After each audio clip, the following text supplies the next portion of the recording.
Okay, let's talk about the Antigravity A1 Vision Goggles. No, not about the menu. Are they comfortable to wear? Do I look cool in these? But are they going to make you feel dizzy or nauseous or make you fall over? Let's have a closer look.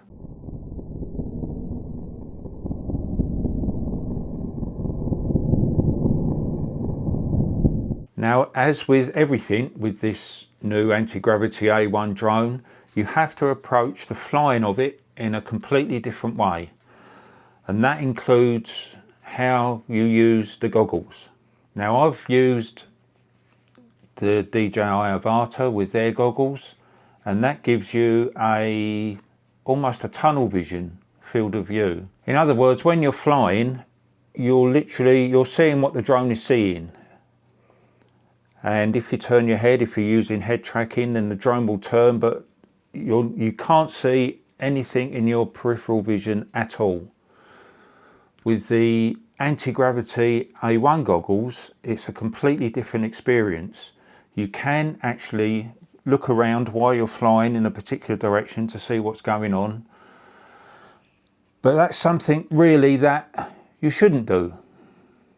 Let me try and explain. If you're driving a car or riding a motorcycle or push bike or just walking down the street, you look where you're going, but at the same time, you're looking around. Oh, what's that over there? Oh, is that bird going to hit me on the head? You're looking around all the time, especially in a car, for example. You're looking at the dashboard, you're looking at the door mirrors, you're looking, oh, that's a nice car just gone past, or oh, that's a nice view, look at that mountain. You're looking around all the time, but your main focus is on where you're going. I have to say that living in Essex, most of the time we only look about 6 foot in front of the car to avoid all the potholes, and we drive down the road like that. But what you don't do in the car, and I've seen people do this with the Vision goggles, is go like that. That is going to make you feel dizzy.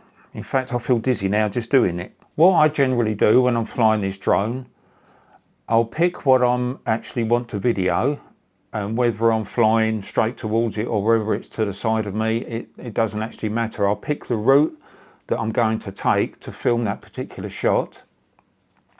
I will fly that, and I might be just looking to the side to make sure that I am filming what I want to film, and then I'll look back and look at all the information on the screen, what's going on, the same as driving a car, see where I'm going. And I don't really need to pay much attention to what I'm filming because it's filming everything. So while I'm flying along, I might have a little look around to see what is happening.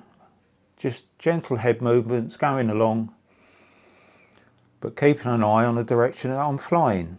If I want to have a look around while I'm up there, I can press the brake button on the motion controller, and then I can have a good look around and see what's going on. Oh, I might want to fly over there, that looks interesting. Oh, what's going on down there? And then I'll pick my next route to fly, and I'll fly that same route again, and just gently move your head around just to see what's going on around you. Not doing all this. Oh, look, there's me down there. That's going to make you feel dizzy.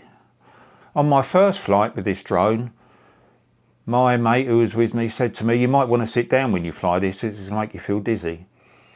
And I actually did. There was a bench there, I thought, well, okay, brilliant, I'll fly from here. So I sat on the bench and flew. But I've got to say that all the flights I've done since then, and okay, to be honest, there hasn't been that many, but I've stood up. It just feels natural standing up. It's like I'm walking down the street or driving the car. As long as I don't do exaggerated head movements, then it's fine. When I'm flying the DJI Avata, and you've got that tunnel vision that I mentioned earlier, I find personally that I can fly a battery 15 to 20 minutes, and then come into land, and I'll think, well, I'll change the battery over for the next flight, but I'll give it a few minutes. I might fly my other drone, I might, if I've got a conventional drone with me, I might fly that for a little while, because it does make me feel, I'm not going to say dizzy, but a little bit lightheaded.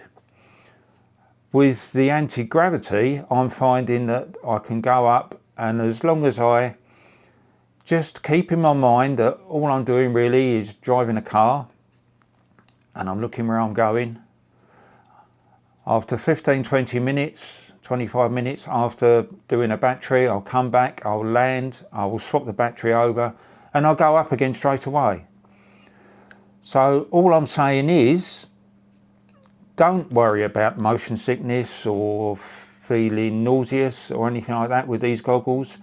If you treat them right and actually think about what you're doing, and you're not doing exaggerated head movements, then you'll be fine. And I personally find them much more comfortable than the DJI goggles, and more user-friendly and more natural, because I haven't got that blinkered state, that tunnel vision. I can actually have a little look around, and that helps, because it's more natural for us human beings to be able to just look around a little bit, just to be aware of your surroundings. So I hope this helps in your concerns over whether or not you're going to be able to use the vision goggles with the anti-gravity, and go out and have fun with it, because it is absolutely brilliant. And I'll see you in the next one.